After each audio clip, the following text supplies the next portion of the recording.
Is this, I'm gonna get set up. we're getting the good light here. Okay. You want me to take it? I'll take it.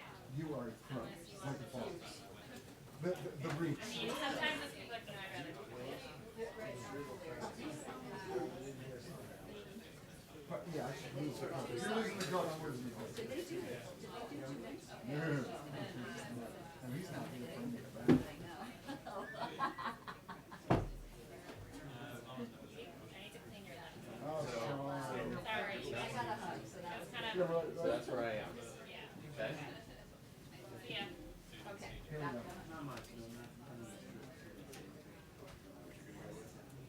Oh! Right, you take it. His face in the picture. She took it right as That's you the best time. I like that. That's awesome. That's awesome. Keep it. Keep it. That's awesome. Pass That's the your ball. call, not mine. You framed it. You framed That's it. awesome. I mean, the lights are in it. That is great. Are you interested all to share?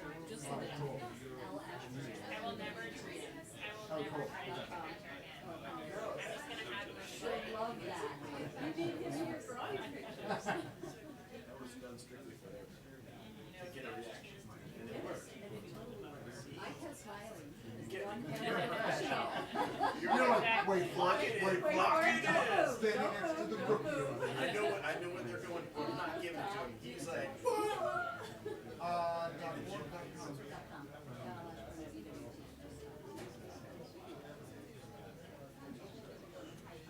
Sarah, nice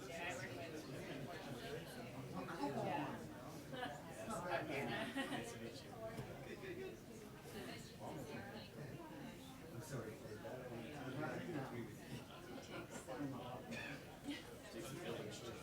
Yes. Keep them in line. No idea. Full time. Who's got gym today? Who's got You gym did today? this a little too late. Oh.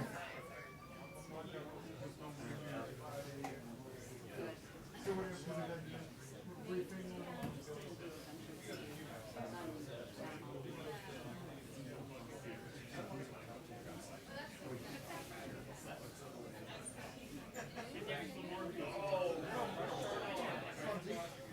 Well, now it's like money scared. Because like you see it as a thank you very much. That's normal. So you can ask all your oddball questions that you ask.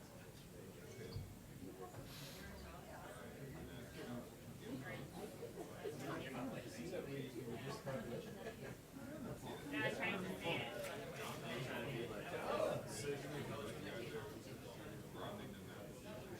We are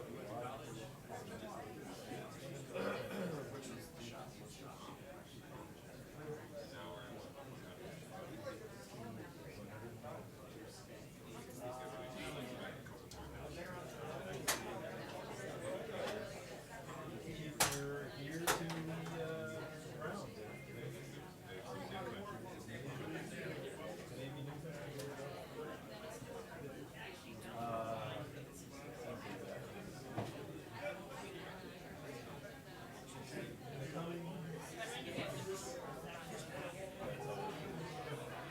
it's good to have preference. Reminds you of like.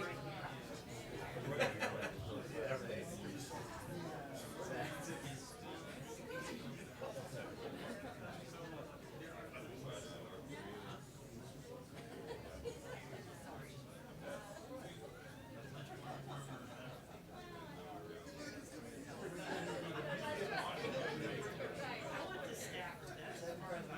Well, our responses.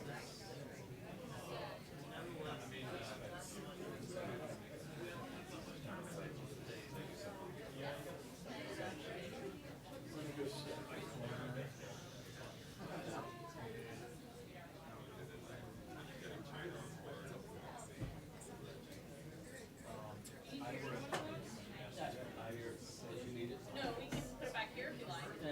Chinese.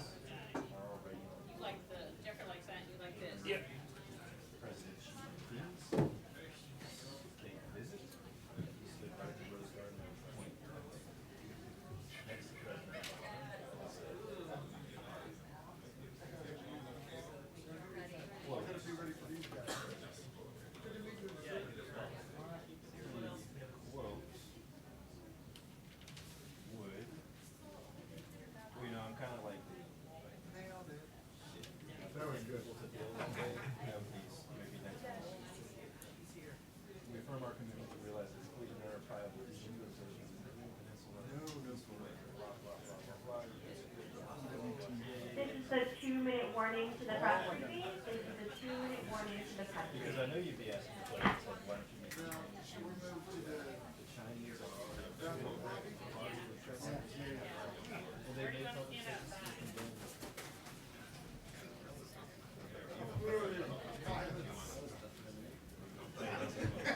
I gotta get your number. No, because we got a little district. And when it's Wednesday,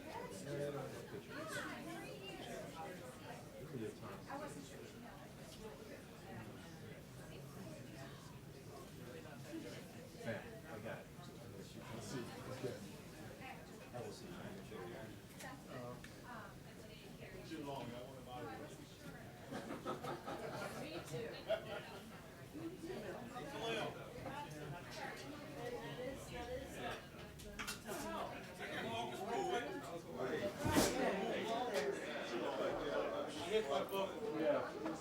That's good, thank you.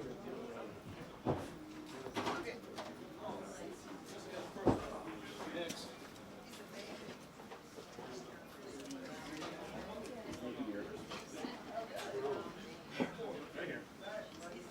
Hey, Mark. Here.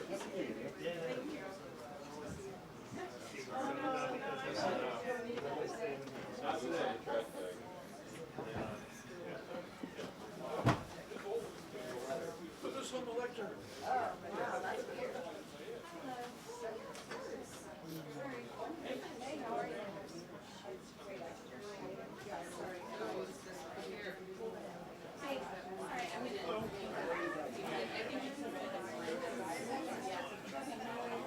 Here.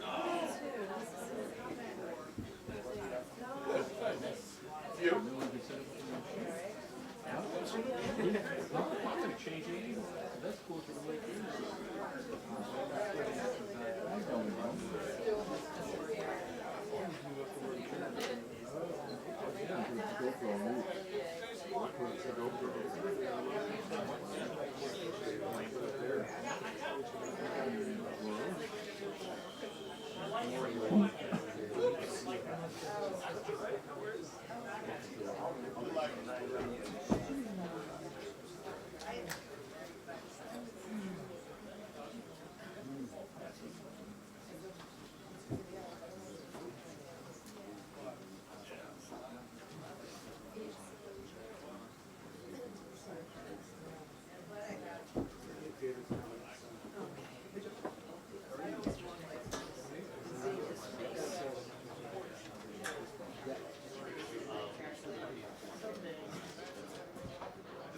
Is that yours? No. What do you want me to do? You need to tell me. Because I need to know. Because I don't. You go up, I go down. Okay. I love that part. Good enough? Good enough up? Where? Oh. Thank you. Yeah, that's plenty of. We will. You do enough up, are you enough up for me? I think you are. It doesn't matter. We're both shooting at what's in Don't check them out.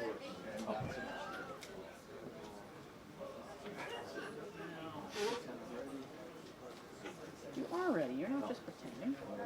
He's pretending.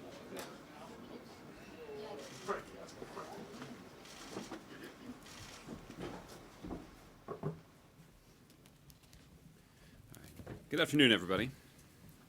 Nice to see you all. I do not have anything to do at the top here, Kevin, so we can go straight to your questions. Okay, thank you, Josh. So as intelligence has gathered more information about the nuclear bomb North Korea detonated, what new details have you learned about the size and scope of the bomb? And is there more clarity about the actions the international community will be taking in response? Kevin, the work continues to try to learn more information and to collect additional data about the nuclear test that the North Koreans conducted earlier this week. That includes an assessment of what type of nuclear device was detonated. As we discussed yesterday, a number of senior administration officials, including the president, have been in touch with their counterparts in the region to discuss the issue and to discuss the appropriate international response. The UN obviously is working after an emergency Security Council meeting that was convened by the United States and Japan to discuss options for a response. Certainly that could include additional economic sanctions. And the administration has also been in touch with Chinese officials, including the National Security Advisor, who spoke to the Chinese ambassador to the United States yesterday. Obviously, the nation of China wields more influence over the North Korean regime than probably any other country in the world, and we certainly want to work closely with them to determine an appropriate response.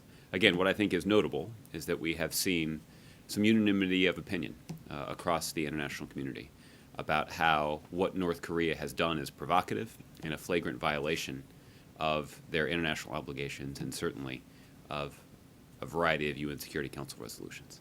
So if sanctions haven't worked in the past to deter their behavior, what makes you think they will work in the future? Well, we do know that the international community remains united, frankly more united than ever before, on this issue and on the appropriate approach to dealing with North Korean provocations.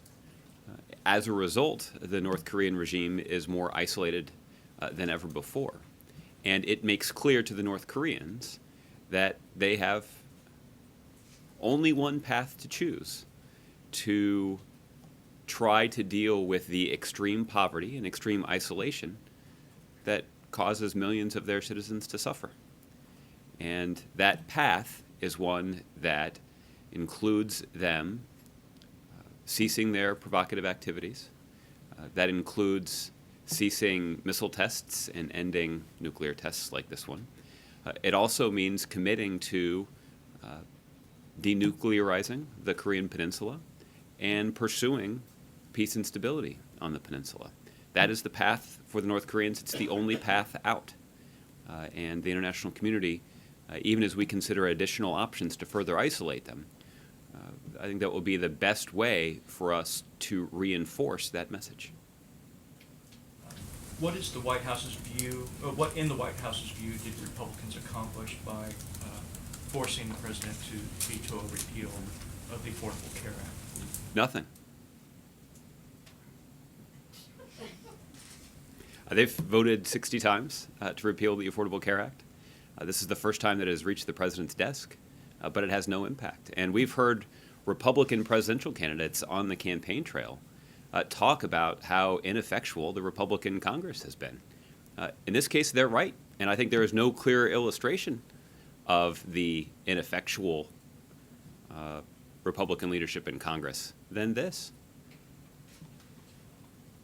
And then finally, the NRA says it won't participate in tonight's gun town hall, calling it a public relations spectacle orchestrated by the White House.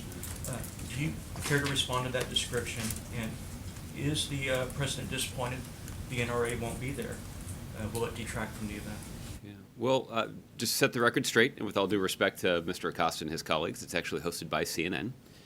The president's desire is to engage in a serious conversation, both with people who share his views about common sense steps we can take to make our community safer and keep guns out of the wrong hands, but also have a conversation with those who disagree.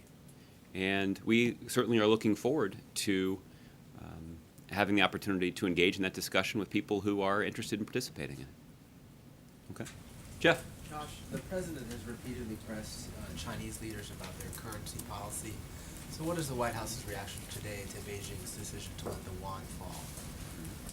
Well, Jeff, obviously this is something that is closely monitored by the Treasury Department. And the case that we have made to the Chinese has centered on the responsibilities that come with being one of the world's largest economies, particularly an economy like theirs that is growing rather rapidly and is quite dynamic in terms of the kind of innovation that exists inside their economy. What our approach has been to press China on the pace of its reforms including additional measures for an orderly transition to a market-oriented exchange rate that responds to upward as well as downward market pressure. And that essentially is the core of our policy, and it is the case that we have made to the Chinese that implementing those kinds of reforms at a reasonable pace is good for the broader international economy, and also will have long-term benefits for the Chinese economy as well. And so we're obviously going to continue to monitor the situation and continue to stay in close touch with Chinese economic officials, particularly in the face of the kind of volatility that's been on display over the last few days. And there is volatility as a result of it, but would you say that what they're doing is consistent with what you've been asking? Are you welcoming the move today? Well, for that kind of analysis, I'd refer you to the Treasury Department. They obviously are the ones who are watching this most closely. I also think the other thing that we would be reluctant to do is to make a judgment about their adherence to these kinds of reforms based on just one action or one day's activity in the market. What we're looking at is a longer-term commitment to pursuing these kinds of reforms. I think there's an acknowledgement on the part of the United States, and I think the broader international community, that the kinds of reforms that we seek include a longer-term commitment to implementing reforms, but also are the kinds of reforms that we wouldn't expect them to just implement overnight, that wouldn't promote the kind of economic policy making that we believe would be responsible in the best interest of the global economy. So there's an understanding that over the long term, that it will take time to implement the reforms that we would like to see, but that's consistent with the other thing that we would like to see, which is an actual commitment to following through on implementing the reforms. Are you concerned about the reaction in the stock market? Well, I do my best not to comment on the day-to-day actions in the markets, but obviously we're aware of the kind of volatility that we've seen in China over the last several days, and that has had an impact on markets in other countries, including ours. So that's certainly something that we're closely watching. All right, just one other topic. South Korea says it's in talks with the U.S. to deploy U.S. strategic weapons on the Korean Peninsula. Can you tell us what kind of weapons you're talking about? Well, let me say a couple things about that. The first is we have been quite consistent in making clear that any sort of U.S. missile or U.S. capability, military capability that is deployed to the Korean Peninsula is arrayed solely against the threat that is posed by the North Koreans. And I think is a testament, it certainly is a testament to our commitment to the national security of our allies in South Korea.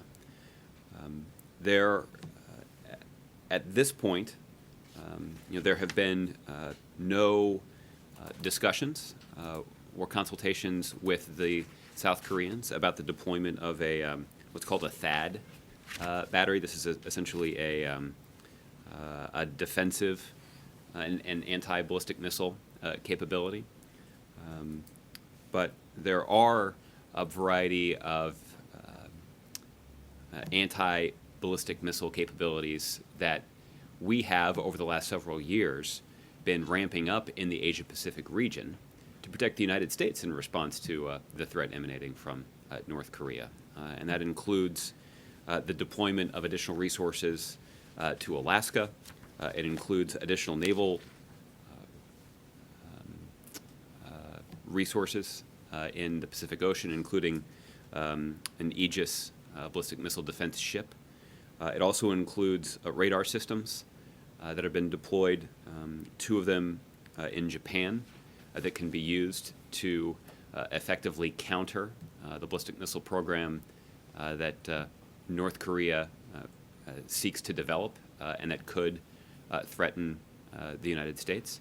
So this is something that we've been mindful of for quite some time, and we've taken a number of steps over the years to prepare for any eventualities. And the steps that we have taken to support the national security of South Korea are focused on the threat that emanates from North Korea. So when they say that they're in talks with the U.S., which set of those options that you just addressed are they talking about? Mm-hmm. Well, I don't have a lot of insight to share with you in terms of our private consultations with the South Koreans. I'll just reiterate at this point that we continue to be resolute in our commitment to the national security of our allies in the Republic of Korea. Okay? All right. Jim. Getting back to the town hall this evening, is the president looking forward to engaging with people with opposing views? And what is he going to say to a gun rights supporter who thinks that the president wants to take away their guns? Well, I think the president, frankly, is looking forward to talking to people on both sides of this issue, and presumably Mr. Cooper will give him that opportunity this evening. I think you'll obviously be able to hear.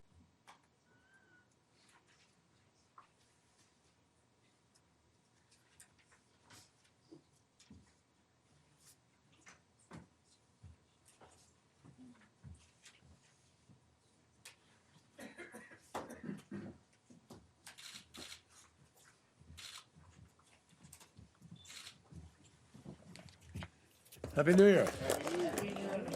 How y'all doing? Nice to see you all. Thank you very much. So I really I wanted to drop by this afternoon, not to steal any of John's thunder, if that's even possible, by taking questions. There'll be plenty of time for that, believe me, over the course of the next few weeks and beyond that. But I wanted to share with you a couple of points that I think are important. Obviously, this is a moment of intense diplomatic engagement, and in just the second half of this year, of the last year, we achieved several very important breakthroughs. The Joint Comprehensive Plan of Action, from which we are days away from implementation if all goes well. The Paris Climate Change Agreement, 186 nations coming together for the first time, all of them laying out plans to address climate change, but most importantly, with legally binding structure by which it will be measured and revisited over the course of 5 years, and then adjusted accordingly. The Trans-Pacific Partnership, which represents 40% of the GDP of the planet, but a very significant alliance of nations that want to do business by high standards from all of the Asia Pacific. The reopening of our embassy in Havana, and the developing of a plan which offers the opportunity, if people want to take it, signed on to by Saudi Arabia and Iran and other countries and organizations, for ending the Syrian civil war. We also saw major gains on the ground against Daesh in Syria and Iraq, capped off by an impressive victory by Iraqi forces with coalition support in Ramadi. Just this afternoon, or earlier this morning, excuse me, I did a video conference with our commanders as well as Secretary Ash Carter, our ambassadors from Turkey and from Iraq, and we discussed the road ahead in securing Ramadi and moving forward in the rest of the campaign, for which we have a clear plan and clear expectations. I should also point out that last year was also a good year for democracy in such countries as Nigeria, Sri Lanka, and Burma. And there were significant elections as well in Venezuela, Argentina, the Central African Republic, and elsewhere. Now, all of this is not an end unto itself. It's a means by which we move to achieve our goals and to secure the values and the interests of the United States, to make us more secure and to offer us greater economic opportunity. And all of this sets the stage for what will surely be a challenging, extremely busy, but I am convinced very promising 2016. On the Joint Comprehensive Plan of Action, I talked this morning with Foreign Minister Zarif, not only on the subject of the implementation, but also on the relationship between Saudi Arabia and the region and Iran. But the foreign minister made it clear to me they intend to complete their obligations with respect to implementation day as rapidly as possible. And we are currently engaged ourselves in making certain that we're prepared to move on that day.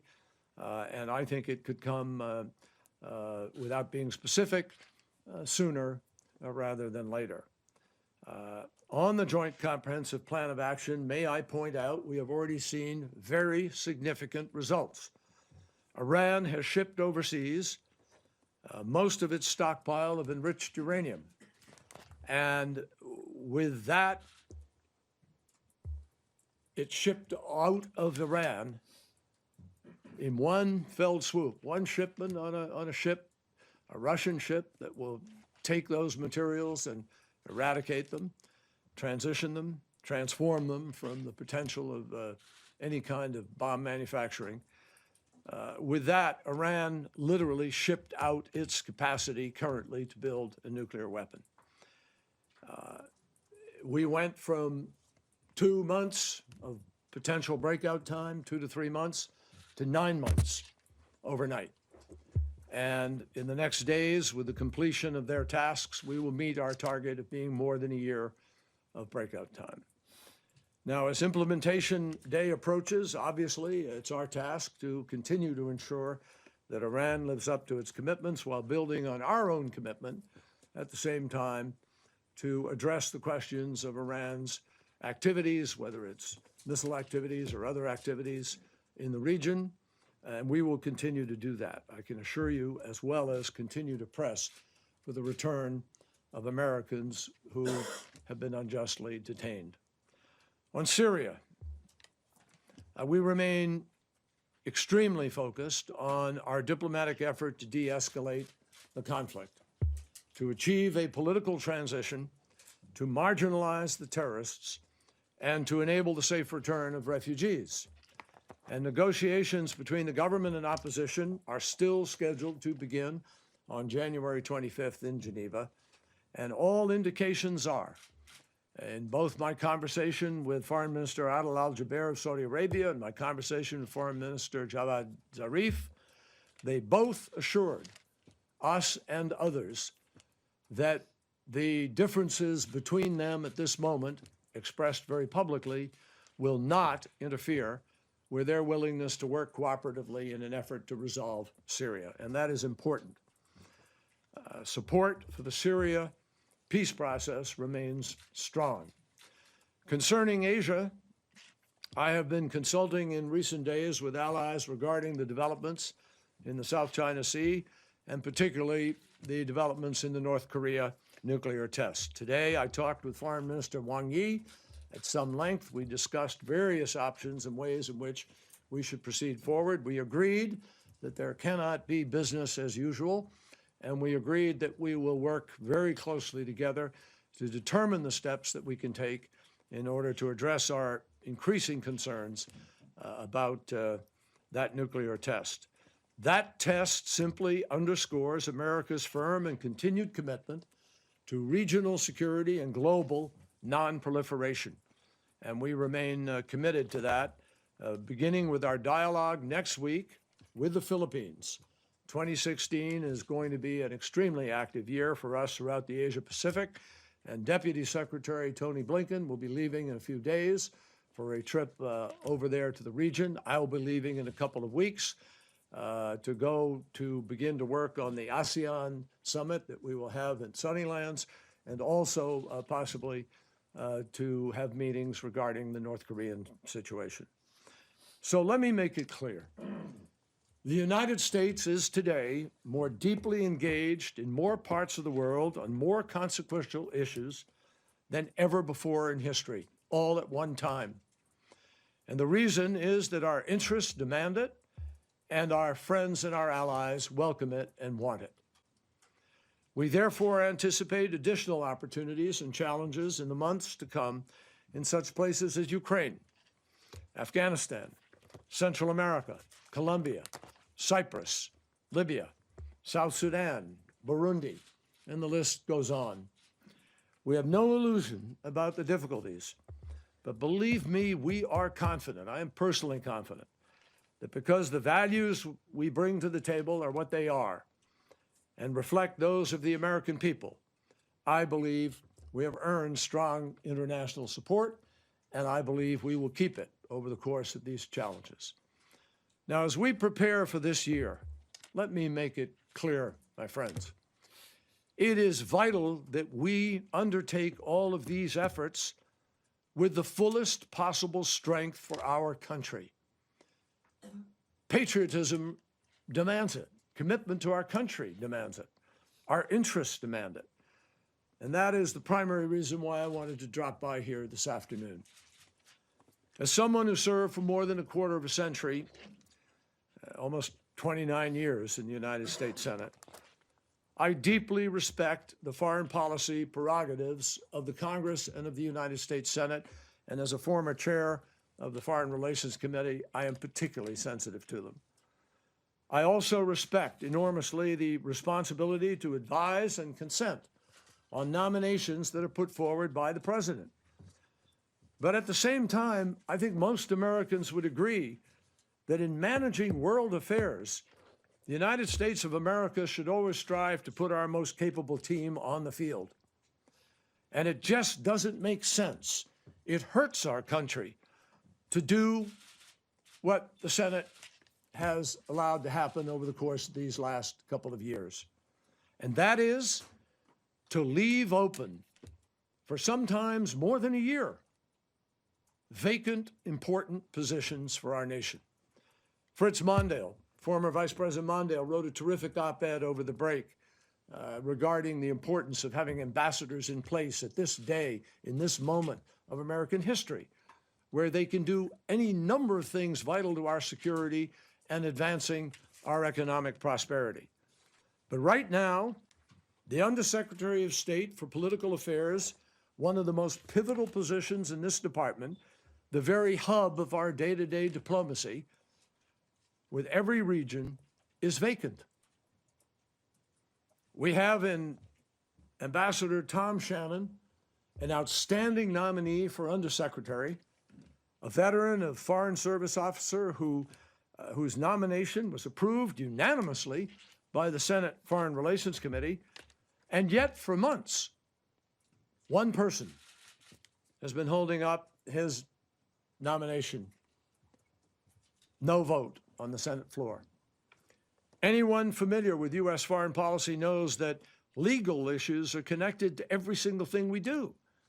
If we're negotiating the arms control treaty, if we're negotiating an economic agreement, I mean, whatever it is, if somebody has a consular problem in a country, legal opinion is critical to the policy judgments that we are able to make.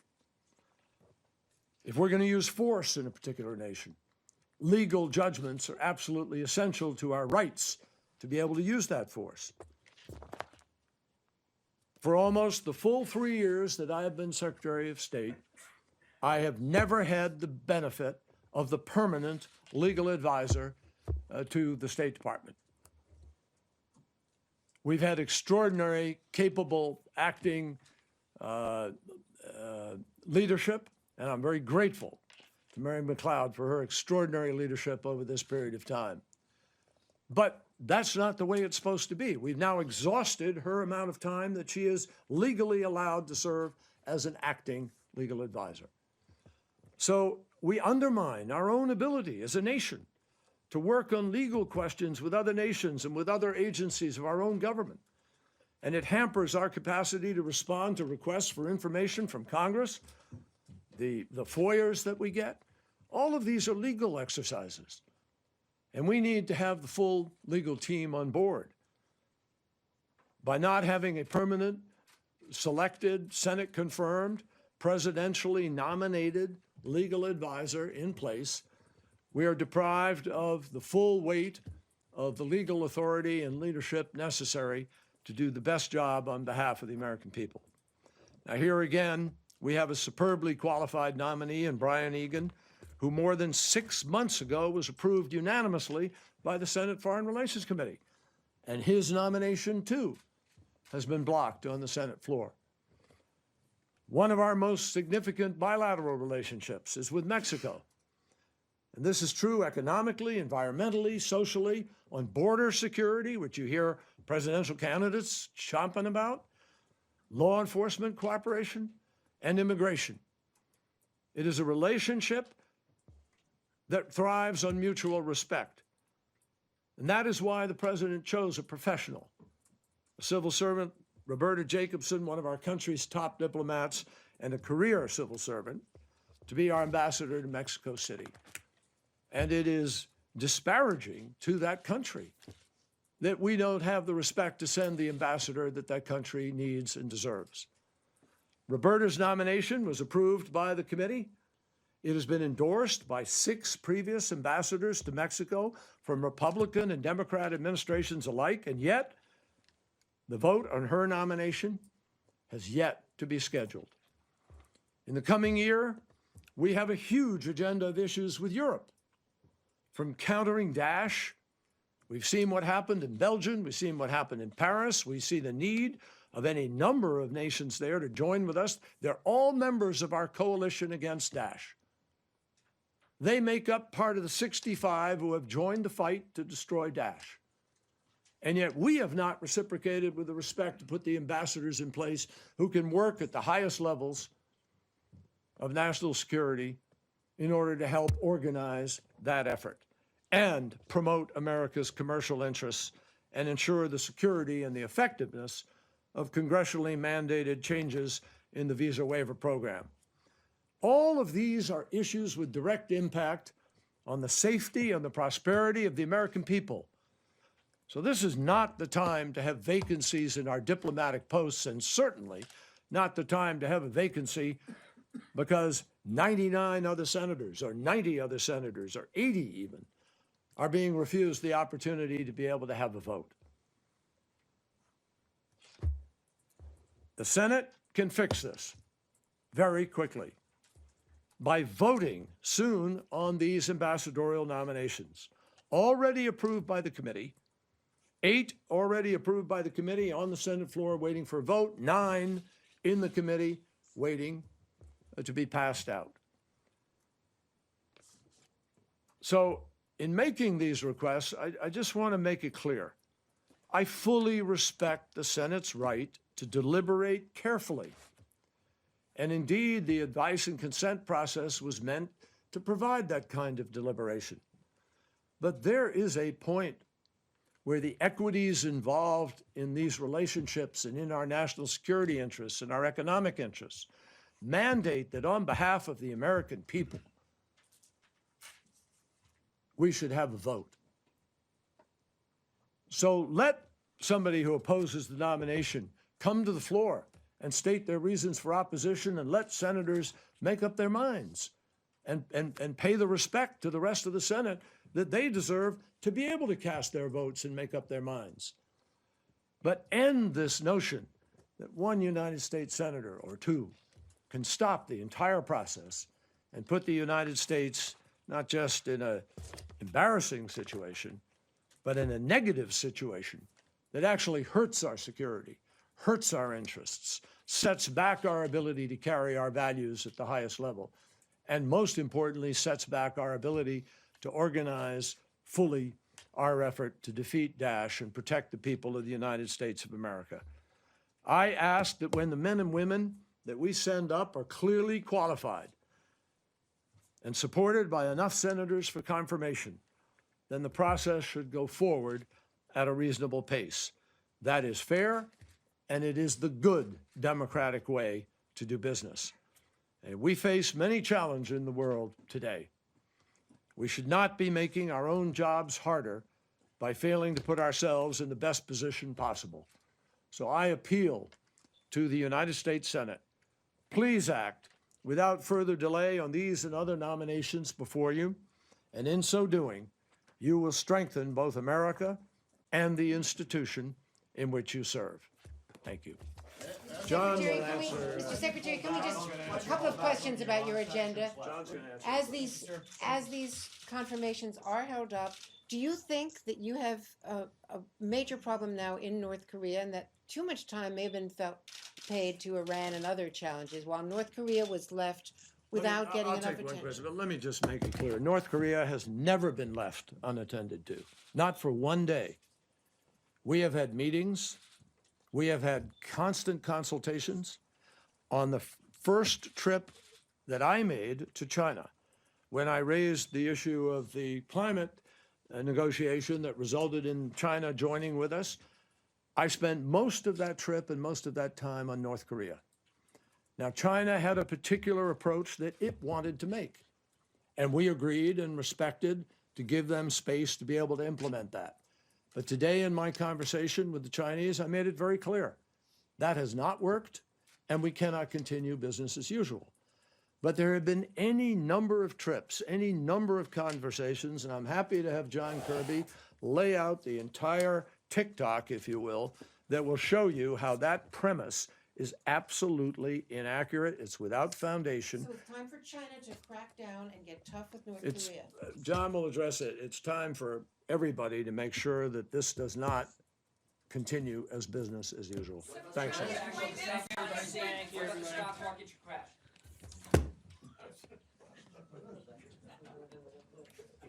Nice effort. There's something wrong here. I'm not sure what it is. You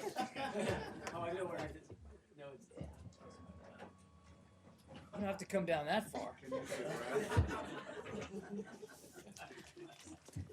All right. Okay. I do have just a couple of things at the top additionally, and the secretary alluded to this, but I wanted to flesh it out just a little bit more. As he mentioned, he met today with Secretary of Defense Ash Carter, as well as other leaders from the State Department and from the Defense Department here in the building, to discuss coordination on all the lines of effort in the counter-ISIL campaign. This meeting today was one of a series of regular meetings between Secretary Kerry and Secretary Carter to discuss synchronization and mutually reinforcing efforts in the counter-ISIL campaign. Today's meeting in particular focused on next steps following continued progress in Ramadi, as well as efforts to cut ISIL supply lines between Mosul and Raqqa. They also discussed the strategy to enhance our counter-messaging efforts.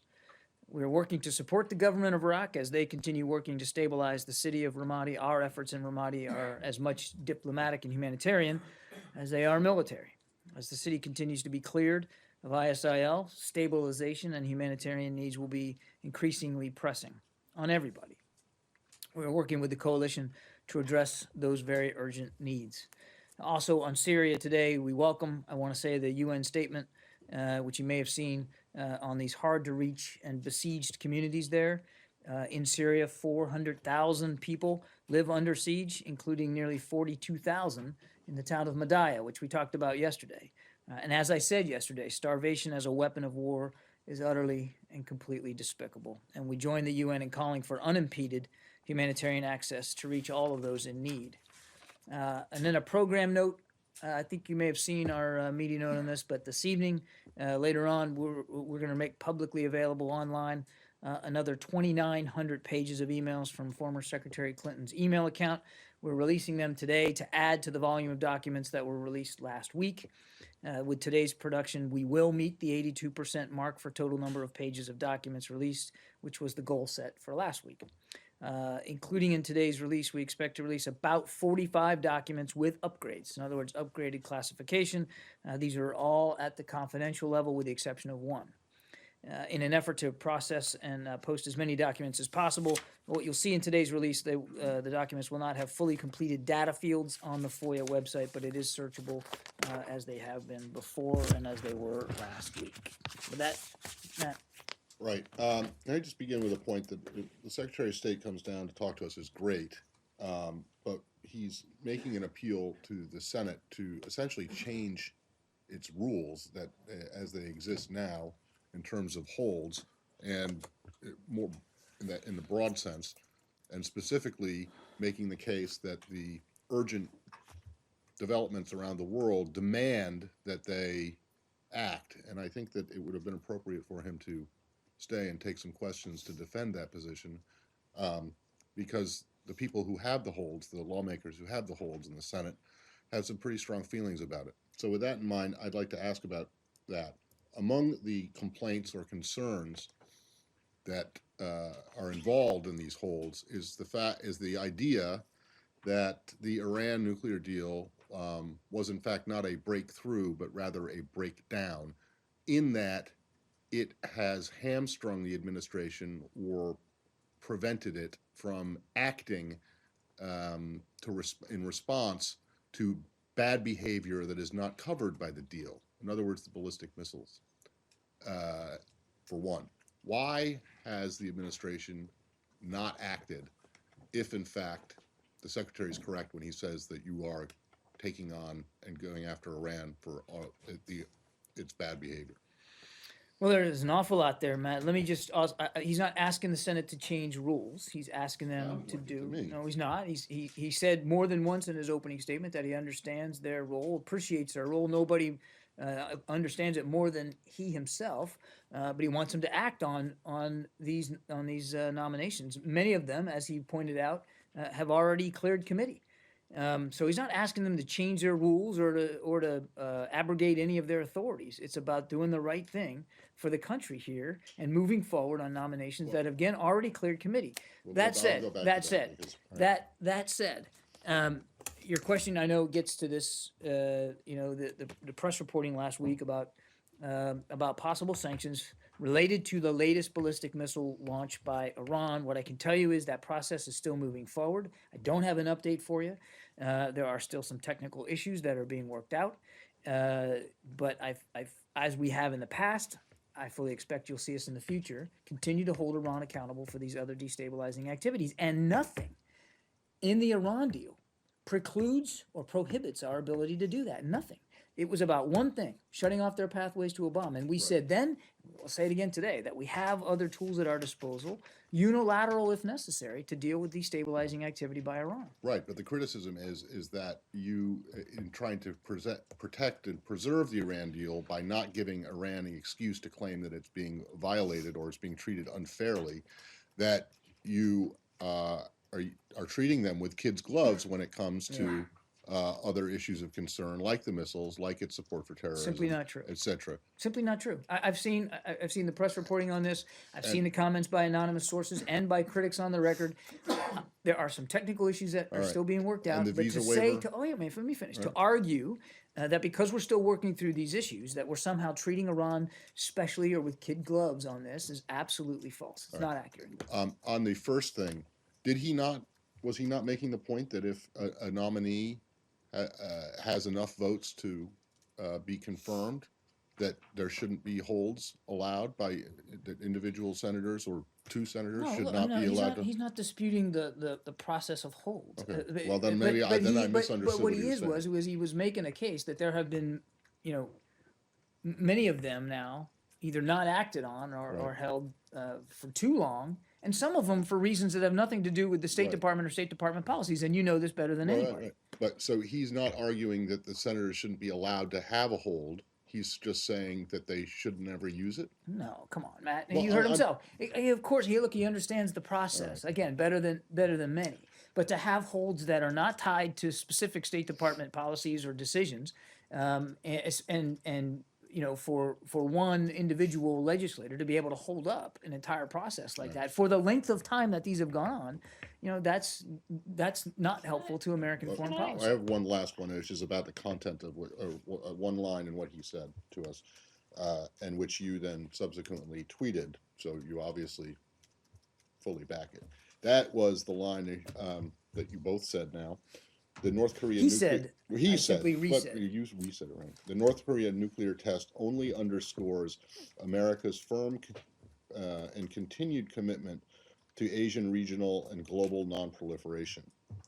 I don't get that at all. It seems to me that the North Korean nuclear test only underscores North Korea's willingness to violate UN sanctions. I don't see how it underscores America's commitment, unless underscores is the wrong word. Well, it underscores it. underscores and illuminates for everybody the need for us to continue to work hard at this particular problem. I mean, I suppose it does, but- reinforces. I mean, we could argue about the use of the Well, verb, no, okay, but I mean, doesn't it but underscore the fact that North Korea is willing, in fact, eager the test says to the test go against what you want them to do the and what test the rest of the world? the test certainly reinforces lots of things. It reinforces that the North is still making the wrong decisions and still proving willing to destabilize not just the peninsula but the region.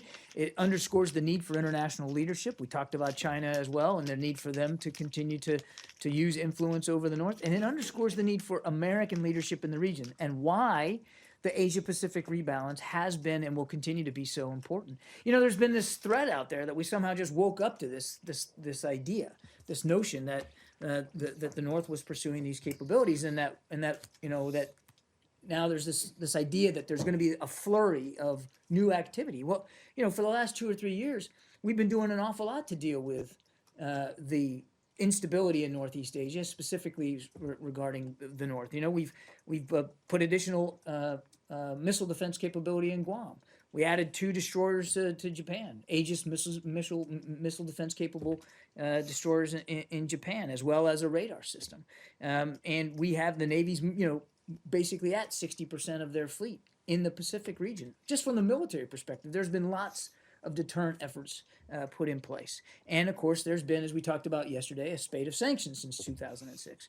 And now, the international community needs to come together again. Right, but none of the things you just said prevented or kept the North Koreans from... Did it stop them from doing this test? No, but it does reinforce and underscore the need for American leadership and continued deterrence efforts in the Asia-Pacific region. Appointments, please. Can we stick with North Korea, actually?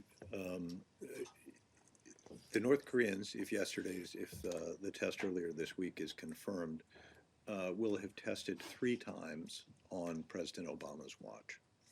Does that not suggest to you that your approach toward them and the UN sanctions that you have imposed with your partners previously just hasn't worked? Clearly, the regime hasn't been deterred from doing these tests. There's no question about that. I mean, I think the 6th of January shows that they still have the capability and the willingness to do that. As for the motivation, you'd have to talk to them. They have choices to make. They keep making these bad decisions.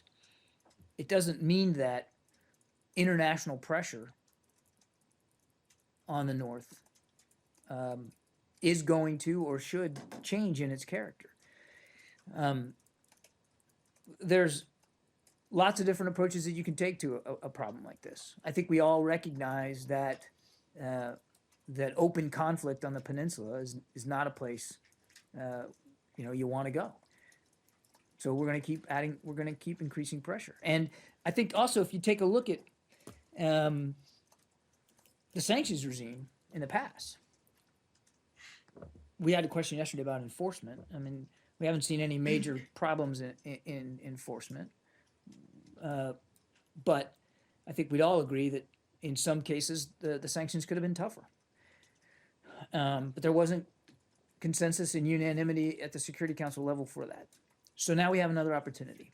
And maybe this recent test can give us an opportunity to kind of get a little bit of what we are asking our shot is maybe now's the time to put in place a tougher sanctions regime with even stronger enforcement methods to try to increase the pressure and change his calculus. It is very hard to do. Your emphasis has all been on international sanctions, UN Security Council sanctions. Why not impose, for example, U.S. secondary sanctions that would prevent other countries from trading with North Korea? Well, I'm not going to rule that out. I'm not going to rule anything in or out. The United States has, in many cases, unilateral sanctions, and I'm certainly not going to rule anything in or out at this point. Are you considering those now? I think that you can safely assume that U.S. decision makers are considering a wide range of potential options here, and I won't speculate about what they would be. Last one for me on this. We are quoting a South Korean military official as saying that South Korea has asked the United States for to deploy strategic weapons on the peninsula. It's not perfectly clear to me what is meant by that phrase, so I'm going to ask a specific question, which is the U.S. government giving any consideration to the restoration of tactical nuclear weapons to South Korea following this latest nuclear test?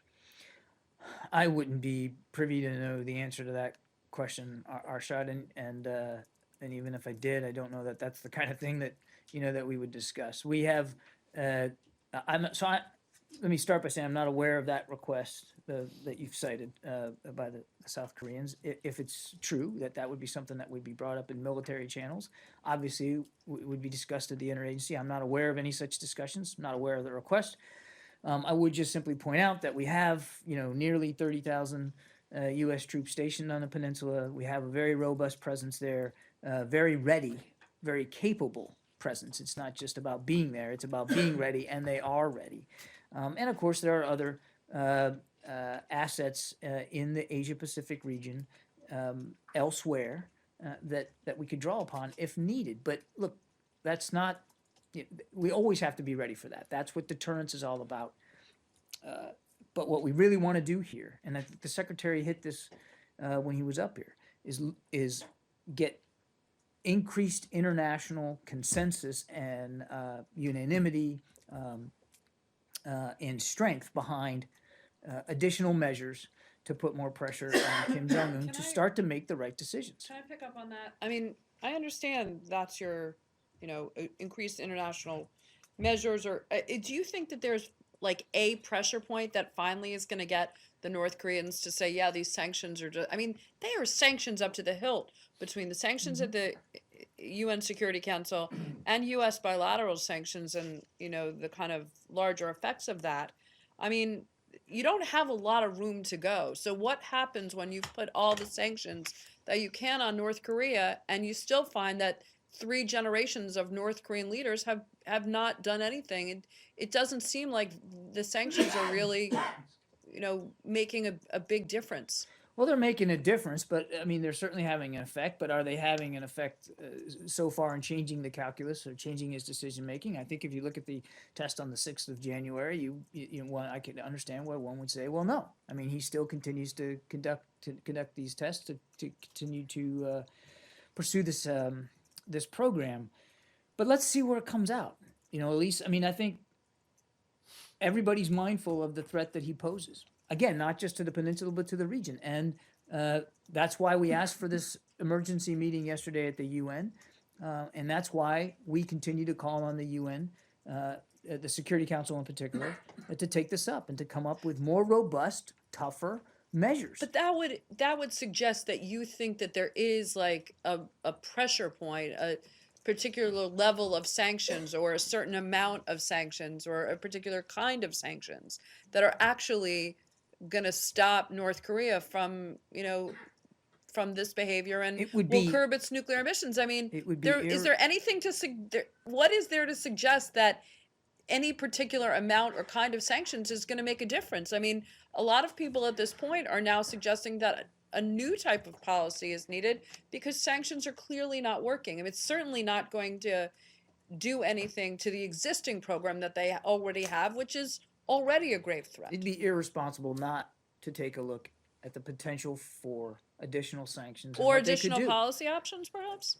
As the UN said, additional measures are going to be considered, and sanctions are certainly one measure. I won't get ahead of decisions that haven't been made, but it would be irresponsible not to consider that as an option going forward. But would it be equally irresponsible not to consider policy options other than sanctions, given the fact that sanctions have not worked? Well, again, I won't rule anything in or out. But look, it's not as if we have turned a blind eye to this particular threat, which is why I said over the last couple of years, even on the military front alone, there has been a much stronger emphasis on having in place options to deter, and if not deter, to defend as we need to. I mean, it's not sanctions are one option, right? And it is an option that we want the UN to take another look at.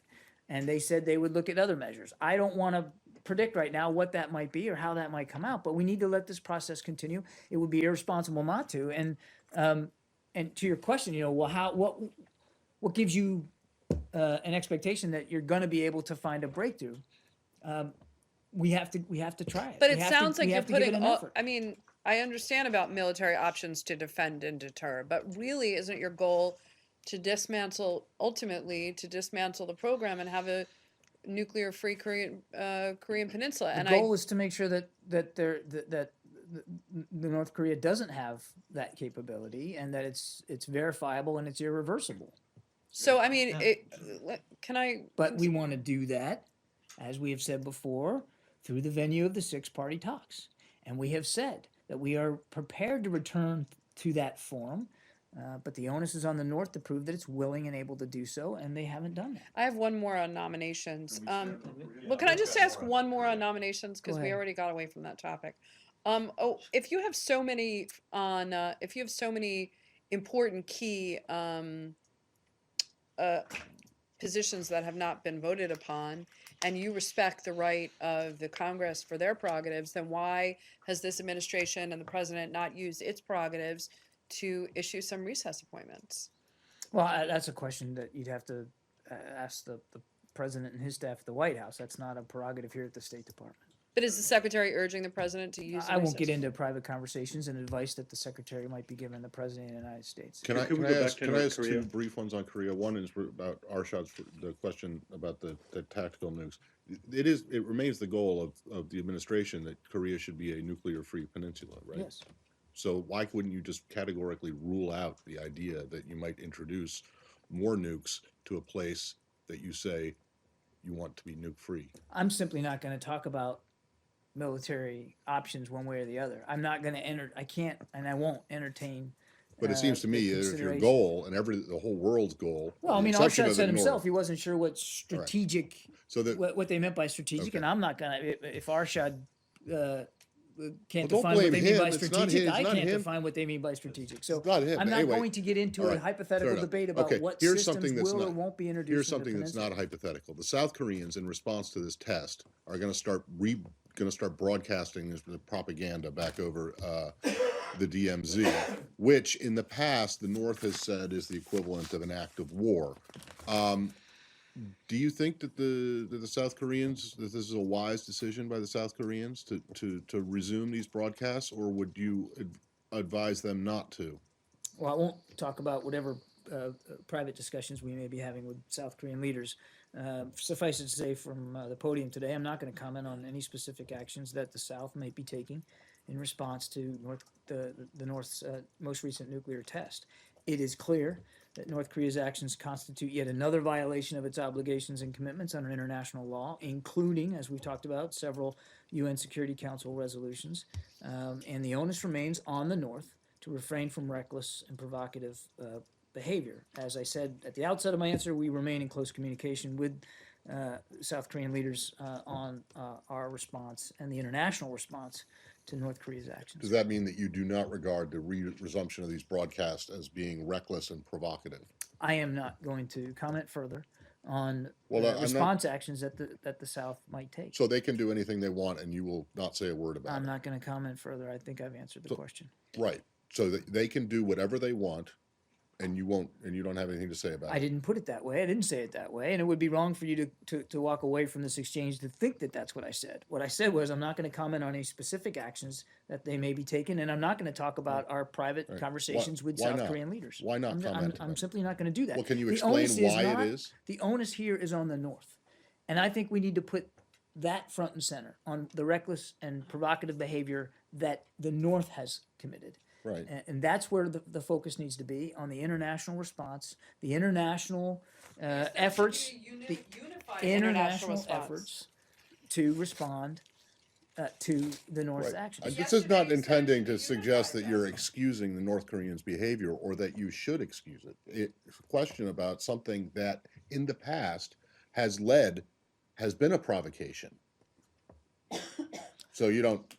As I said, we are in communication with the South Korean leaders. We're going to continue to be in communication with them about the appropriate responses to the North's actions, and that's where I'm going to leave it. Wait, can I That's just, where I'm gonna leave one it. more on this, though. But you said you're in communication with them, but what about coordination with them? I mean, shouldn't it be a kind of way forward that you the South Koreans and the Japan and the Japanese in particular as this kind of trilateral group of allies move forward together in lockstep? It is a security alliance, doesn't and we sound like take you're our in commitments lockstep to with that them. alliance very seriously. I'm simply saying we're in constant communication with South Korea's leaders about the appropriate responses moving forward.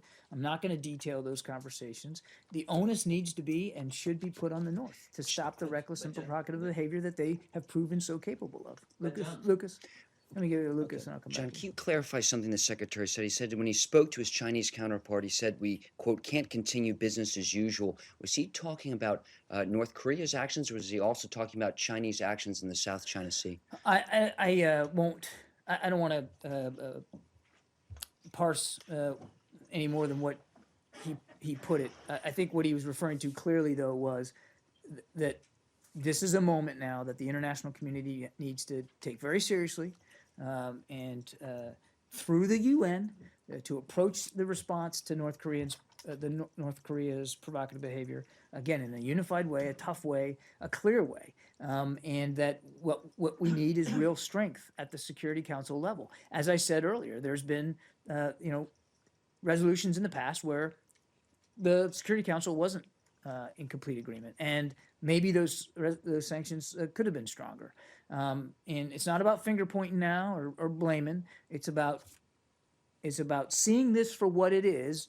This test, as it underscores the need for a stronger, firm international response. But is this an example of more red lines being ignored? You have North Korea's nuclear test. You also have China sending a commercial airliner to its artificial reef/island in the South China Sea. You mentioned earlier about Iran that technical issues are still being worked out, but a number of congressmen, a number of media outlets have reported this November test. That was over a month ago. Why can't the State Department confirm this Iran test, and are red lines being ignored? I'm simply not going to be able to go into any more detail about what the potential response would be to Iran's continued, ballistic missile program, other than to say that we're mindful of it, that we're going to continue. We have tools at our disposal, unilaterally and multilaterally. We're going to continue to explore those tools, and as I said, you've seen us respond in the sanctions through a sanctions regime to their ballistic missile activity in the past, and I fully expect that you'll see us respond appropriately in the future. Well, the administration has pulled sanctions back, and just going back to why can't the State Department just acknowledge that Iran did conduct a test? Are you saying that these lawmakers are wrong? That Iran conducted a test in this is talking about the ballistic missile late November? test. Can you not acknowledge? Why can't you acknowledge that Iran conducted an illegal ballistic missile test? I'm not going to get into intelligence matters here, Lucas, but I can tell you is we're mindful of their program. We're going to continue to hold them accountable for that program. Are these lawmakers wrong that are talking this about notion that sanctions have been pulled back is not an accurate representation. There are response tools at our disposal. We will continue to use them. There are some technical issues that we are still working through, and when we are at a point where we can talk about that more openly, I will. We will. In Lucas's defense, is it not the case, and I know we and multiple news organizations have reported and have actually seen the documents, that the Treasury Department notified certain members of Congress on December 30th that they intended to impose ballistic missile-related sanctions on Iran. Is that not a fact? I would point you to the Treasury Department to speak to their communications with Fine, Congress. But then, is it not also a fact that the Treasury Department then later that same day, and lots of news organizations have reported this, and I believe obtained the documents, then emailed the lawmakers' offices to say, no, we're not going to do this. I think it's fair to say something got pulled off if you notified one of the two other branches of government you were going to do something, and then you notified them that, no, we're not going to do it. So I think pulled back is not an unreasonable phrase, and I'd let the Treasury Department speak to that. I'm talking for the State Department, and I'm telling you that we have in the past, and we will in the future, continue to hold Iran accountable for a ballistic missile program that we know they continue to pursue. And when we're at a stage, Arshad, where we can talk about exactly what that accountability is going to look like, we'll talk about it. I look We'll forward lay to it out that, for but you. but pulled back, I think, is a perfectly reasonable phrase to That's describe what not happened. yes.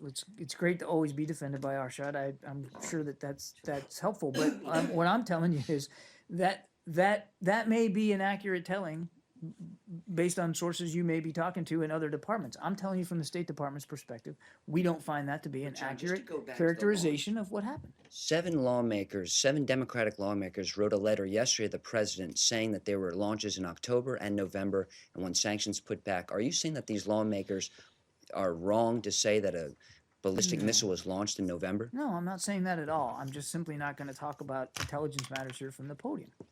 I want to speak about what the Treasury's communication with lawmakers might have been.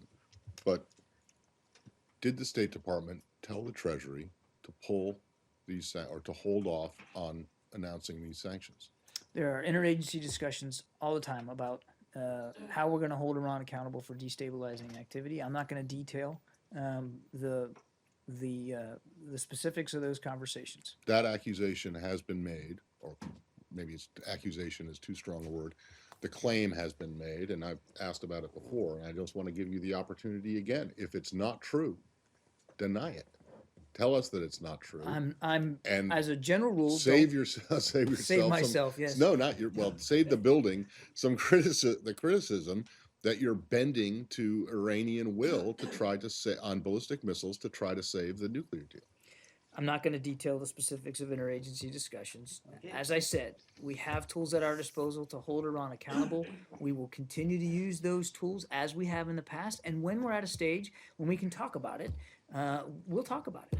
There are still some issues we're working through. Go ahead, Saeed. He's on Korea. Oh, go ahead. I'm Yeah, asked go about ahead. Iran.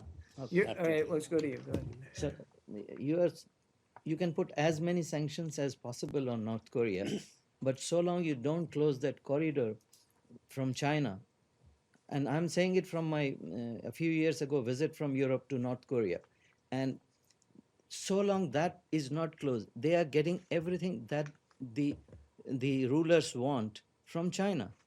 You can put as many sanctions. What are you doing to stop China feeding them, cutting across all these sanctions? These sanctions are of no, they laugh at these sanctions, North Koreans. Well, China's a member of the Security Council. When there's a UN Security Council resolution, it's certainly everybody's expectation that every member of the council is going to abide by it and enforce it. And as I said, I'm not aware of any major enforcement issues over the last several years, although I'm sure there have been, some ripples and things that maybe could have been done better, which is why, as I said, we look now, in the wake of this most recent test, this is an opportunity for the international community, including China, and this gets to the Secretary's points about his conversation this morning with his counterpart. This is an opportunity now to ratchet up the pressure on the North, and China has a role to play here. They're a regional leader. They're a global leader. And they have an influence, as you rightly point out in your question. They certainly have a relationship and an influence in Pyongyang that in many cases, in almost all cases, cannot be duplicated or replicated by any other nation on earth. And we would look to them to use that influence and to exert that kind of leadership and that kind of pressure on Pyongyang to do the right thing. But we're going to have to see where it goes. But is there any kind of monitoring that international other partners have on the trade that goes on between that corridor? Well, all that kind of stuff is the stuff that is considered, it's factored into a discussion about a sanctions regime and putting real weight under a Security Council resolution. And I mean, that's in many cases what sanctions are, right? It's a restriction of trade. It's a restriction of resources. And again, I'm not going to get ahead of what the UN, the Security Council may or may not do here. Ambassador Power spoke yesterday to the possibility for tougher sanctions. It is a measure. It may not be the only measure that the international community explores, but we need to let this process work its way I out. have another one on India. Should it now or later? No, I mean, you're on a roll. Go ahead. Okay, so the Indian and the intelligence agencies have identified the Masood as he's the chief of Jaish-e-Mohammed as the prime mastermind of the Pathankot air base attacks, and also 4 of the handlers. So, are you saying anything to Islamabad? Are you reaching out to Pakistan? Well, What- of course, we're talking to Pakistan about No, no, this, because and yes, you talked to them when the Nawaz Sharif was here, and if you remember the joint statement, he promised that he's going to go back, and that was 2 months ago. After 2 months, these attacks take place. He promised that he's going to go back and take action against these terror groups. Has he taken action? the a couple of points. The government of Pakistan itself has condemned this attack and made clear that they're committed to investigate it. So let's let them do that, and let's see where the investigation goes. We obviously would like to see it investigated too, as completely and as thoroughly as possible, so that we can better understand what happened. The government of Pakistan has also said that they're not going to discriminate between terrorist groups as part of its counterterrorism operations. And this is a country that knows well the threat of terrorism. We've talked about this. Soldiers have been killed. Innocent Pakistani civilians have been killed by terrorists and continue to be. It is a regional challenge that requires real regional solutions, and we want Pakistan to be a part of those solutions. So will you? So is it safe to say that from now on we should have a lineup or a queue list for okay, Mumbai attack took place, we are asking them to investigate. Now this attack we are asking them. So we will have a but nothing is happening. In Mumbai attack, 6 Americans were killed, and as the president has said, anybody anywhere kills an American, we are going to not leave them alone. And what's going on? Like, what do you say to that? From a United States perspective, I don't think anybody can look at our CT, our counterterrorism record over the last decade or so, and say we're not doing anything. I mean, there's been a lot of effort across the U.S. interagency to get at the terrorism threat, not just from a military or intelligence perspective. And as for countries in the region, yeah, could they do more? Sure. Which is why we continue to encourage bilateral, multilateral efforts in the region to get at this particular threat. And look, the relationship with Pakistan is complicated. I get that. And we don't always agree on everything. And I can't speak for how long it might take them to complete an investigation or the degree to which they intend to be transparent about it after they've completed it. All I can tell you is, and as for the Mumbai attackers, we've said, and I'll say it again today, we obviously want to see all the perpetrators brought to justice, to justice. We know that can take a long time. It took an awful long time to bring Osama bin Laden to justice, but we did. So it can be hard. Now, on this attack on the airbase in the Punjab, the Pakistanis said they're going to investigate. So we look forward to seeing the results of that investigation when it's complete. But as for how long it's going to take and the scope of it, I think you need to be talking to folks in Islamabad about that. Can I follow it up? Do you see Pakistan taking action? India has provided actionable information to Pakistan. Do you see in the last couple of days Pakistani government taking actions against I can't speak to specific CT operations or results over the last 48 hours in Pakistan. You should talk to people in Islamabad about that. And I have no knowledge or information specifically about what India might have provided the Pakistanis. But if they did, if there's some information sharing going on, well, we would find that helpful and productive. But I can't speak to the results just 2 days after. Bruce Rydell, who previously worked with NSC, and now is a think tank. He wrote an op-ed yesterday saying that ISI was involved behind this terrorist attack in Pathankot and also in Mazar-e-Sharif. What do you say about that? I saw Mr. Rydell's piece. I'm not in a position to confirm the veracity of his conclusions. What I can tell you is that the government of Pakistan itself condemned this attack. They said they're going to investigate it. They said they're not going to discriminate between terrorist groups when they conduct counterterrorism operations.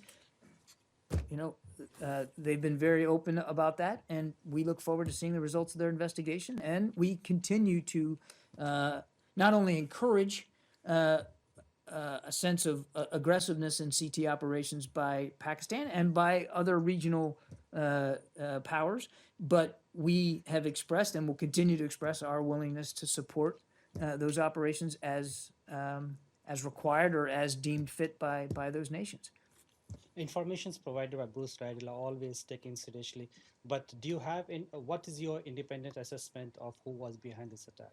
I don't have an independent assessment of who was behind this attack. We don't have an independent assessment. A, it just happened 2 days ago. B, it's being investigated by the Pakistanis. They've condemned it. We condemned it. Let's let their investigation move forward, and we'll see where it goes. I guess the question is, do you have confidence in the Pakistanis to conduct an investigation? This is the same Pakistan, right, that condemned 9/11, and yet bin Laden was found living, right next door to a Pakistani military facility. Academy. Still a facility, right? I mean, they said they had no idea, whatever, but, I mean, do you think that they're capable? Well, we certainly look forward to and expect and want to see a thorough, complete, fair, and transparent investigative process. And we're gonna have to let it work through. But you have no timeline for this. You can wait. As It's in the not case for- of Mumbai terrorist attack, 26/11. It's not for us to ascribe a timeline to somebody else's investigation. Obviously, in all investigations, you want it to be thorough and you want it to be complete. And clearly, we'd all like them to be done as quick as possible and made and transparently discussed when it's complete. But this is for the government of Pakistan to sort out how long this investigation is going to take. It's more important to us, as it is in our own investigative issues here in the United States, that it be a good, solid, thoughtful, and comprehensive investigation. Not that it be done by a certain timeline. We're very cognizant of that when we conduct investigations. We'd rather get it right than get it fast, and we'll certainly defer to Pakistani authorities to determine their own timelines and their own deadlines and the standards to which they want to hold themselves with respect to this investigation. And one final one: have you been in contact with the Pakistanis after this attack, and what level it is? We have certainly been in touch with Pakistani authorities since the attack, but we're in touch with Pakistani authorities every day, as you might expect, at all different levels. I'm not going to detail the specifics of diplomatic discussions that we've had with Pakistani authorities. Hey, back on Iran really briefly. In his conversation with former Mr. Zarif this morning, did the Secretary, again, as you say he always does, raise the case of the detained Americans? Yes. Is there any reason to believe that there's going to be any movement on that at any time soon? I don't have any specific developments to read out to you, Matt. It is a constant concern. I think the Secretary actually alluded to it in his opening statement Right, today. he didn't say that it had come up in the call, I don't think specifically. It always does. There's not a single conversation that he has where he doesn't raise this issue. And I don't have any more detailed readout than what the Secretary gave you himself, but he said to you himself that he raised this issue. He always does. And then last one, do you have any reason to believe that the Iranian claim that the Saudis or people operating with the Saudis over Yemen conducted an airstrike on the Iranian embassy there? We've seen the reports of an airstrike. I've also seen reports that there was no real visible damage to the facility. We're not in a position right now to know for sure exactly what happened. But as we have said, I've seen reports of the strike. Yep. I've seen reports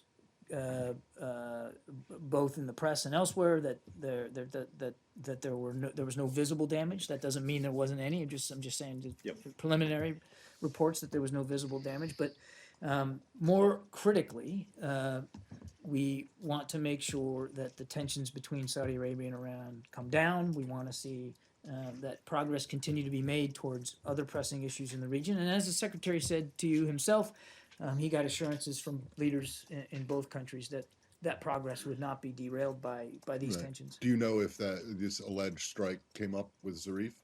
I don't know. And should it turn out to be a false claim, I mean, isn't that, will you call the Iranians out for crying wolf? Let's see where it goes. All right. I mean, let's see where it goes rather than get ahead of hypotheticals. Yes, I wanted to ask you about the JCPOA. Can I just finish up on Yemen? Sorry. In addition to the alleged strike on the Iranian embassy, Human Rights Watch today is saying that Saudi Arabia has fired cluster bombs into civilian areas in Yemen. Yeah. US-made cluster bombs, and they say Human Rights Watch says that there may be some US liability in this, that you should conduct your own investigation, not just rely on a Saudi one, to find out whether a war crime was committed. We've seen the Human Rights Watch report. We're going through it now. I don't have additional comment on it. Obviously, the loss of any civilian life is tragic, and nobody talks more about our passion to not see innocent civilians killed, injured, or otherwise affected more than the United States. As we have said many times, we continue to urge all sides in the conflict, including the Saudi-led coalition, to take proactive measures to minimize harm to civilians and to investigate all credible allegations of civilian harm. We've previously discussed reports of alleged use of cluster munitions with the coalition, underscoring that such weapons should not be used in locations where civilians are known to be present or in areas normally inhabited by civilians. We've also reinforced to members of the coalition the need to avoid, as I said, civilian casualties and the importance of precise targeting. We continue to urge all sides to take the necessary steps to mitigate and avoid harm to civilians and comply with their obligations under international humanitarian law. And do you have any precise comments on the Human Rights Watch claim that you're legally implicated in this if it turns out to be the case? As I said earlier, we have encouraged the Saudi-led coalition to investigate for itself. But they say you should conduct your own to investigate investigation. for itself alleged harm to civilians or collateral damage. We have urged the Saudi-led coalition to do that. That really isn't an answer, though, to whether you're going to investigate your own. I know of no such investigation by the United Yeah. States into the potential use of this particular weapon by the Saudi-led coalition. Yeah, so Can I ask about the Joint Comprehensive Plan of Action? Yeah. Okay. The secretary was talking with certainty that it's going to be implemented between now and the end of the month. Do you have any doubt that it might actually not be implemented, or it can't come unravel, considering all this tension and reports that suggest that Saudi Arabia is basically deliberately have provoked this crisis to scuttle the deal? You have any doubt? I mean, you said that both in the conversations with Zarif and with Jubair, they committed themselves to the Syria process. But is Saudi Arabia committed also to the JCPO plan of action, the implementation? I would just, I don't think I can say it any better or clearer than the secretary just did a few minutes ago, that he has every expectation that we will get to implementation day, that it will be sooner rather than later. And as he certified to Congress, and as we've said publicly, both we, the United States, I can only speak for us, I can't speak for any other nation involved here, we are marching towards meeting our commitments for implementation, and we have seen clear evidence that the Iranians are doing the same thing. Okay, so all this, all the volatility of the crisis, current crisis, notwithstanding, you're going ahead, no matter what, with implementing at least your part. Absolutely. With your partner. Absolutely, yes. Can I just follow up on the India part? India On the question? what? On the India question again, one more time. You want to try it another way? A different question. It's A slightly different question, follow-up. sure. You can just pre-answer by saying no. No. Okay. Next. Okay. Nick Lucas had So- one. I'm kidding. Go ahead. So do you believe that the attack were carried out in Pathankot was one of the objective was to derail the peace process between India and Pakistan? I have no idea what the motivation for that attack would be. I guess I could have just said no. And just to clarify something, when the secretary spoke to his Chinese counterpart, did he mention the Chinese landing airliners on these contested islands? Did that come up in the conversation? I think I read out a call that he made yesterday with his Vietnamese counterpart. Without getting into the details of these discussions, which I'm loath to do, I can tell you broadly speaking that that tensions in the South China Sea was certainly a topic of discussion. Yeah. I've really got to go. This is going to be the last in one. your today. opening statement, you mentioned and you welcomed the development in Syria as the regime agreed to allow humanitarian aid to some of the town under siege. No, we've seen no movement by the regime to do that. What we welcomed was the UN statement, which expresses the need for the regime to allow that access, which we still continue to believe is absolutely vital. Thanks. Emails. Why is this such a mess? The rollout. I mean, we have Thousands rollout. of the rollout. It's such a mess. The release. There's thousands of emails coming out tonight. Is this transparency? The order's not correct. Oh, Lucas, I would absolutely take issue with your characterization that it's a mess. There is a court-ordered schedule every month through the end of this month for us to release a certain percentage to get to the entirety of the 55,000 pages. Hang on a second. Now you're going to interrupt me, and I didn't even get a chance to answer. 55,000 pages of documents, and we're working our way methodically through that. Now, we've been pretty successful up until this month. We weren't able to, and a variety of reasons, as we said very, very honestly. The holiday schedule didn't help much. We weren't able to get last week to the total, but in just a few short days, we've been able now to catch up to the 82% that we're responsible for. We are meeting the court's, we didn't meet technically this deadline, but we have in the past, and we'll continue to do that, do the best we can moving forward. Do you still firmly believe that retroactively classifying information is legit? Does the intelligence community actually sign off on that logic? Well, I won't speak for the intelligence community. You can talk to them, but I mean, is it legitimate? Sure, it's legitimate. It's not. I mean, I've been in government service now for more than 30 years, and it's not unusual that in further review of a document for whatever purpose, whether it's a FOIA release or an investigation or just a review of policy, when you look at documents, do you change their classification over time? It can be done. Then It's how come like absolutely 40, legitimate. 50 years after events happen, the documents come out from the government, from the archives, and they're declassified? They're not. Yeah, over 40 or 50 years, that does happen. But we're talking about documents now that are fairly recent, and as I've said before, again, almost all of these upgrades are at the confidential level, which you know is the very lowest level, and it's mostly to comply with Freedom of Information Act, the law itself, to comply with provisions in the law, not because there's some sort of malicious or intent to obscure information. But your inspector general is now saying that they didn't do it right. The State Department, you guys did not release these emails. You didn't look at private We emails. absolutely welcome the inspector general's report. It was Secretary Kerry asked for it actually, and as you look at the report, you'll see that of the four major recommendations that they made, they consider them resolved because we are already working to implement those steps. We frankly agree with the findings of the IG. We're grateful for the good work that they did in putting that report together, and we're moving out smartly now to implement all those recommendations. We know we can do better. That's why Secretary Kerry asked the IG to do this in the first place, is to continue to make processes better here.